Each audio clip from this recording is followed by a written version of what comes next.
Hi, my name's Nick. I'm the head librarian at the Arcata Library. And I'm Susan. I'm the president of the Friends of the Arcata Library. You know, the reason we're here is because we've done this video, and it's the first one we've done for the library, and it's people talking about books that changed their lives. We recently had a day at the library where we invited people to just talk about a book that they really love or has affected their life in a positive way. This is Andy. He's lived in the area in Humboldt County for about 35 years. He's a retired teacher, had a stroke about 5 years ago, and has just recently learned to talk again. The stroke affected his throat, but not his body or his mind. So he's going to talk about the book that changed his life. Yeah, I'm going to introduce my favorite book by my favorite author. About 10 years ago, I was visiting friends up in Seattle, and I saw in the newspaper that Linda Popoff, Dr. Linda Popoff, was giving an introduction to her new book at a local college. So I went there and joined about 50 other people and listened this lady's story. I had been familiar with her book on family virtues as a teacher, but I'm fascinated with her life story. She had polio as a child and it extremely disabled that she worked herself out of it, and Dr. Dan Popoff and Linda Popoff with John Calvin had formed the Virtues Project. Now it's all over the world, and this book is about the Virtues Project. So I listened to the start talking. I bought the book, and I came back here and joined the gym and took charge of my body, and I practiced the principles and the pace of grace. So I was so excited about it. So at age 70, I developed a 10-hour course and taught it at College of the Redwoods, and I teach it through the OLLI program. I just finished 6 sessions on virtues for OLLI, so it made a change in my life to the point that I am 85 years old and still active and interactive and in charge of my health. So Linda Popoff has made a great impact on my life and the life of so many other people. Wonderful. Thank you, Andy. Awesome. Hi, I'm Trevor, and I'm here to talk to you about the book Into the Wild.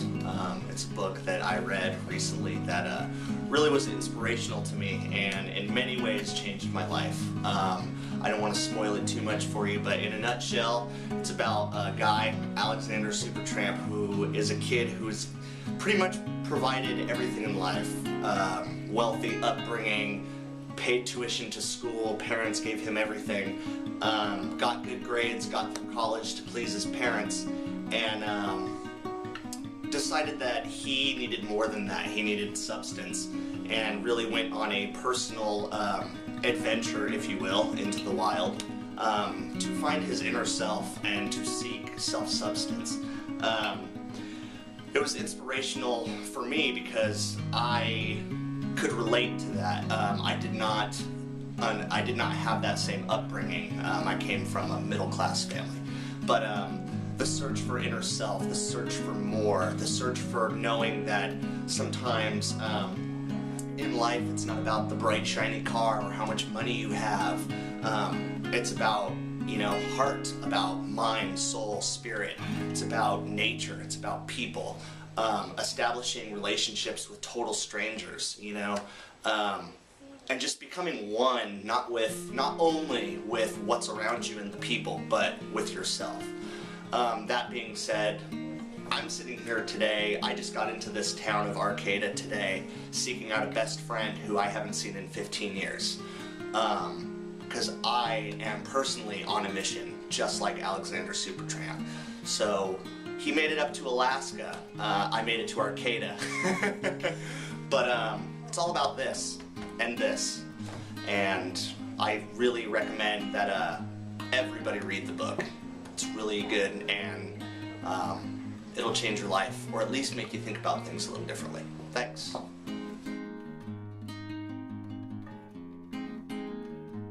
Hi there, my name is Susan, and I'm one of the people that has put together this program, so I guess that means I have to talk about a book.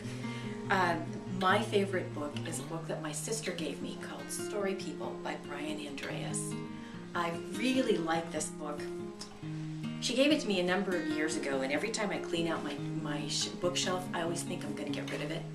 But then I start reading it again and realize it's still one of my most favorite books. And I like it because it makes me realize that I'm just fine the way I am. So I'm going to read a little bit of it to you. It's got a lot of pictures, and the author, Brian Andreas, is very primitive in his drawings. But what I like more than that is the words. So here goes. My uncle told me once there were 3 rules for a great opera. Make it loud, wear flashy clothes, and if it's not going your way, kill yourself. It has no basis in reality, he added. That's why I like it. Every afternoon, my grandmother would have 2 chocolates with her coffee. I asked her once how many she thought she had eaten in her life. If you laid them all end to end to the moon and back, she said, I'd be sitting here right now even as we speak. And then we celebrated her return with an extra chocolate. She said she usually cried at least once each day, not because she was sad, but because the world was so beautiful and life was so short. I used to wait for a sign, she said, before I did anything. Then one night I had a dream, and an angel in black tights came to me and said, you can start any time now. And then I asked, is this a sign? And the angel started laughing, and I woke up. Now I think the whole world is filled with signs, but if there's no laughter, I know it's not for me. If I was a spider princess, she said, I would spin webs the color of sky and catch drops of sunlight to give to children who watch too much TV, and then everyone would remember to come outside to play. If I was a spider princess, she said, things would be different. And finally, in my dream, the angel shrugged and said, if we fail this time, it will be a failure of imagination. And then she placed the world gently in the palm of my hand. So I hope that some of those showed you why I like this book so much. Like I said, it just makes me realize I'm okay just the way I am. Thank you. Hi, my name is Kim Ryan, and the book that I want to share with you is The Long Winter by Laura Ingalls Wilder. And actually all of the Little House books are very much books that I treasure from my childhood. And they're what I consider my comfort books. So I've reread them throughout my adult life, and what I love about them is just the pioneer spirit and how Laura portrayed her family life, the difficulties that they had, and how they still, through really tough times, especially in the long winter, blizzards, just not really knowing if they're going to make it, and how they pull together as a family and as a community.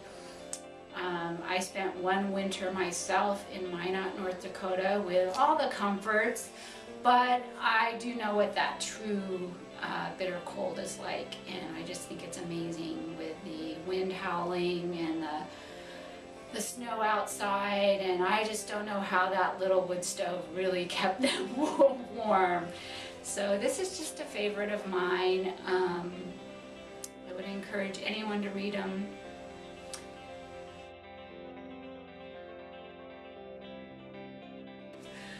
Hi, my name is Maureen Kearns and I'm here in the Arcata Library today.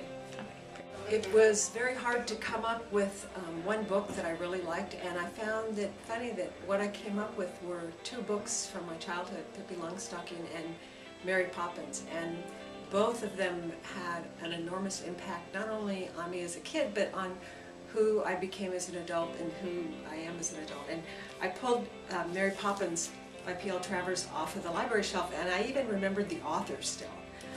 And I have this book at home, and just in glancing at it, it makes me think I need to read this again and revisit Mary Poppins. And for those of you out there who have not read Mary Poppins but have seen the movie, I really want to warn you, you need to read Mary Poppins and not keep Julie Andrews in mind, because Mary Poppins is a very different person. She was amazing, she was magical and mysterious and very, very prim and proper. She just showed up at Michael and Jane's house when they needed a nanny. And Mary Poppins had only one pair of shoes, and those she polished herself. But it's an amazing story about kids who are taken out to a world and meet adults and go places that they would have never ever experienced with their own family. And they did it with a woman that just showed up and then disappeared one day, but really became a part of their heart. And again, like I said, I think I need to go home and pull my book off the shelf and read it again and have Mary Poppins come back into my life. So thank you, library, and thank you, P.L. Travers. Hi, my name is Cadence. My name is Ella. So what book did you guys bring today? I bought these Happy Golden Years. I don't really know what this book's called.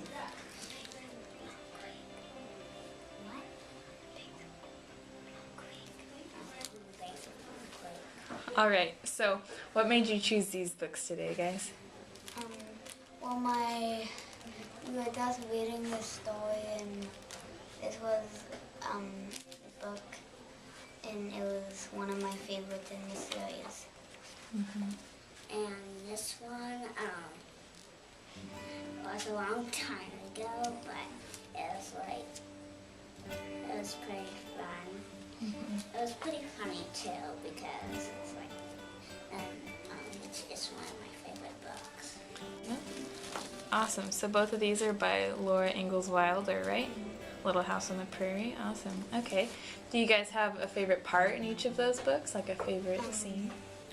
This part, my favorite part is when there's this tornado that comes, and Noah's dad, he goes out to see if anybody was hurt, and on the way back he finds these people where all their house was destroyed and the door came off, and then right when they were driving by, the door came flying back out of the sky right in front of them. Sounds like a good scene. What about you, Ella? Well, this one, I like it because when they got the new stove and Dad drove a long way to get it, and yeah, that's it. Awesome. Do you guys have anything else you want to say about those books? Well, this book is about when they moved onto the prairie and Noah got married. So do you guys think other people should read these books? Yeah? Recommend them to everybody? Yeah? Awesome. Okay, thank you so much, guys. All right. Hi, I'm Clara, and my favorite book is All the Pretty Horses by Cormac McCarthy. And it's a really great great book about a young man who's about 18, like a coming of age story. But it's a really strong story about a boy growing up and realizing really what it is to be a man and an adult. So even women can relate to it really well. And it's also about a person's connection to land and family and how that can intertwine and create an identity. And so he's taken his horse out for a last ride on the ranch that he grew up on that was in his family since it was settled and pretty much taken from the Indian people, and his mom has decided to sell it after his grandfather died, and so this is what he writes about this last ride he takes out. And it says, he rode out to where he would always choose to ride, out where the western fork of the old Comanche Road, coming down out of Kiowa country to the north, passed through the westmost section of the ranch, and you could see the faint trace of it bearing south over the low prairie that lay between the north and middle forks of the Concho River. At the hour he'd always choose, when the shadows were long and the ancient road was shaped before him in the rose and canted light like a dream of the past, when the painted ponies and the riders of that lost nation came down out of the north with their faces chalked and their long hair plaited, and each armed for war, which was their life.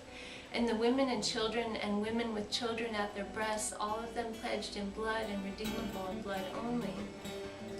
When the wind was in the north, you could hear them, the horses and the breath of the horses and the horses' hooves that were shod in rawhide, and the rattle of lances, and the constant drag of the travois poles in the sand like the passing of some enormous serpent, and the young boys naked on wild horses, jaunty as circus riders, and hazing wild horses before them, and the dogs trotting with their tongues a-loll, and foot slaves following, half naked and sorely burdened, and above all the low chant of their traveling song, which the riders sang as they rode, nation and ghost of nation passing in a soft choral across that mineral waste to darkness, leaving lost to all history and all remembrance, like a grail of the sum of their secular and transitory and violent lives.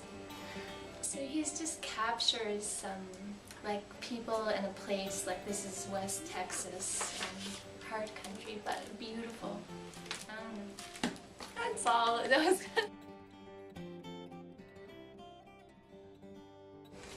Hello, my name is Julie Perry, and I have 3 books that I'm currently reading that are just, each one is so amazing that I wanted to tell you about all of them. So first, this one called Life Without Limits by Nick Vujicic is just incredible. He is a man that was born without any arms or any legs and just kind of a little foot appendage down here, but he's had an incredible life, and for a while when he was 9 years old he thought maybe he thought about committing suicide because he didn't want to be a burden on society or on his parents, and he felt like a terrible burden. But now he goes around giving talks about what he's done with his life, and he's just amazing. He's so encouraging and uplifting that it's really helped me right now to put my life in perspective and to look at things in a positive way. I highly recommend this book. And then this book has just been so fun that it's been good with these 2 books. It's called Dog Tripping by David Rosenfeld. And it says he has 25 rescue dogs. He and his wife rescue dogs, and he has 25 that are kind of permanently there, incredibly enough, and they're moving from California to Maine, and he has to figure out how to move 25 dogs. A lot of them are old and maimed because those are the ones they take, from California to Maine. So he tells that story, how they do it, and he also tells a bunch of other good dog rescue stories. So it's a very positive book also. So that's what I hope that you like one of those to read, if not all 3. Thank you very much. My name is Sylvia Stevens, and I'm a big fan of Paul Thoreau, and he's a travel writer. Now, one of my favorite books by Paul Thoreau is called Dark Star Safari, and he made his 2nd trip to Africa when he was, this is about when he's he's in his 60s. It's a very daring trip because it was very dangerous in Africa, and he revisited all the places that he used to teach when he started out writing as a Peace Corps, teaching for the Peace Corps. And it was a very dangerous trip because Africa was in even much worse physical condition than when he started teaching, and so his life was threatened a couple of times, and by the time he got to South Africa, he had machine guns pointed at him and stuff like that, and then he decided not to do that dangerous trip anymore because of his family. And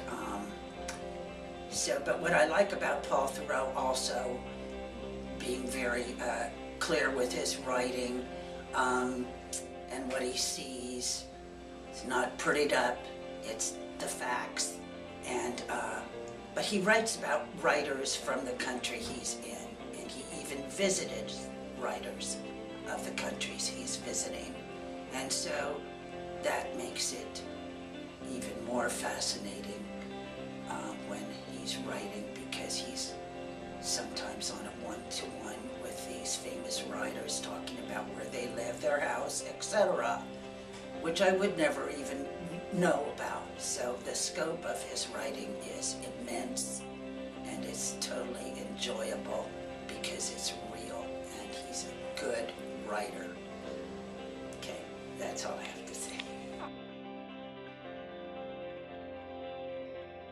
Hi there, I'm Ron Perry, and I am here to talk about my favorite, a book that impacted me, that is Heidi. Read it a few times as a kid and once as an adult. What else? You can ask me any question. Okay. What was impactful about Heidi? That's an easy one. When I read it as a young kid, I didn't see the reading between the lines that the woman was, I think it was written roughly 1850 or 1875, and she was raised by, I think she was from Switzerland, but her parents were intellectuals, and her parents conveyed the message of holistic health, how it changed Heidi's life, and even I forget the one girl, I think it was Sarah, The sick girl named yeah, Sarah. who was exposed to a healthy lifestyle, and got her out of a wheelchair. That's how it impacted me, which it completely had a big part of my life. Would you read this book to your children? Absolutely. Have you read this book to your children? How did I? Yeah. Oh, I did.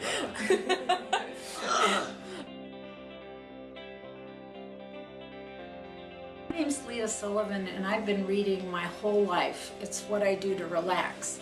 And one of the authors that impressed me when I was a teenager, and still impresses me, although he's been long dead, is Leonard Wibberley.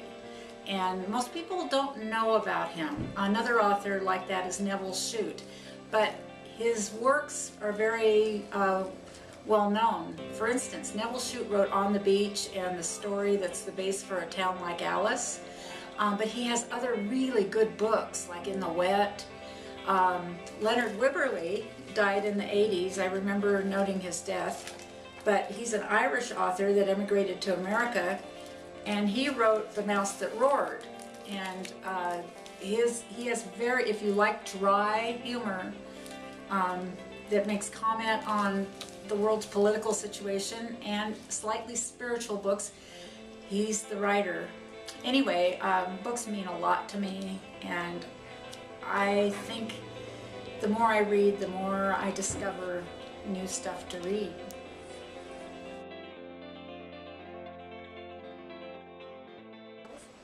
Right. So what are your guys' names? Simon, Rose. Alright, awesome. Nice to meet you guys. So, you guys like books a lot, right? Yeah. Alright, what do you think your favorite thing is about reading? That helps me stay away from getting stressed. That's a good one. What about you?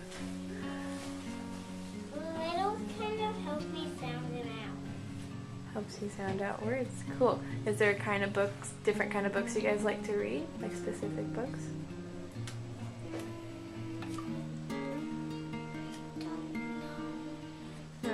Is there anything you guys are reading right now? Let's see. I have a choice about those at least 20 books I'm reading. Ooh, that's a lot. What's one of them? Diary of a Wimpy Kid. Diary of a Wimpy Kid. Awesome. Let's see. And one of the books Rosie's reading is Matt Hat. At least I think. Something about Matt. What's that? What book is that? It's like, well, it's pretty much like Matt sat on Sam. Matt sat on Sam. Do you want to show it to the camera? Awesome. So what were you saying about it? You can go ahead and get in there too if you want to. So you guys like that book a lot? Well, it is like, so it has only, okay, it's like the maximum of 4 rules on each page. So it's a simple book. That's Yeah, good. it's like the first book that I read. It was the first book he read. Oh, cool. So it's a meaningful book a little bit. But still, I devoted reading. I started reading when I was a year younger than Hope. Oh my goodness. Wow. So do you guys like to come to the library? Yeah. Yeah? You like the Arcata library a lot? It's hard to tug me out. I get that. Is there anything else you guys want to say about books? How much you like them? You want us to talk about some of your favorite authors? Yeah. No? Who's your favorite author? Do you have 3 favorite authors? Yeah. Favorite books? What book have you read the most time?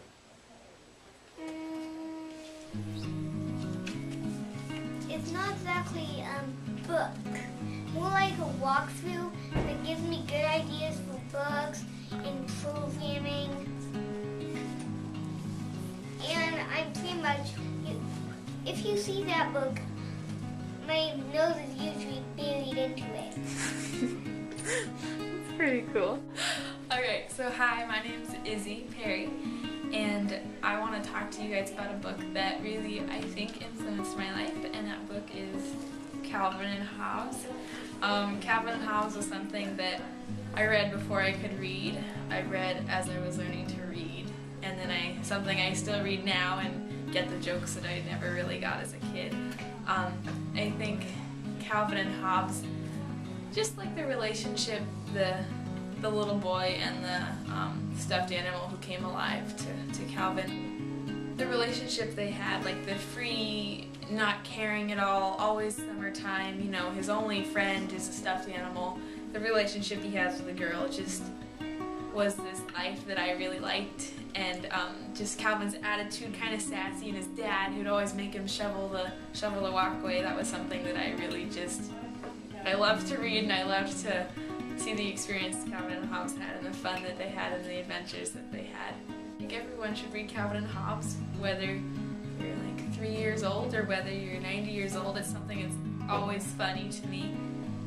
Even though, you know, I guess I should mention it's a comic book, but I still think it counts. So that is a book that influenced my life. Thank you.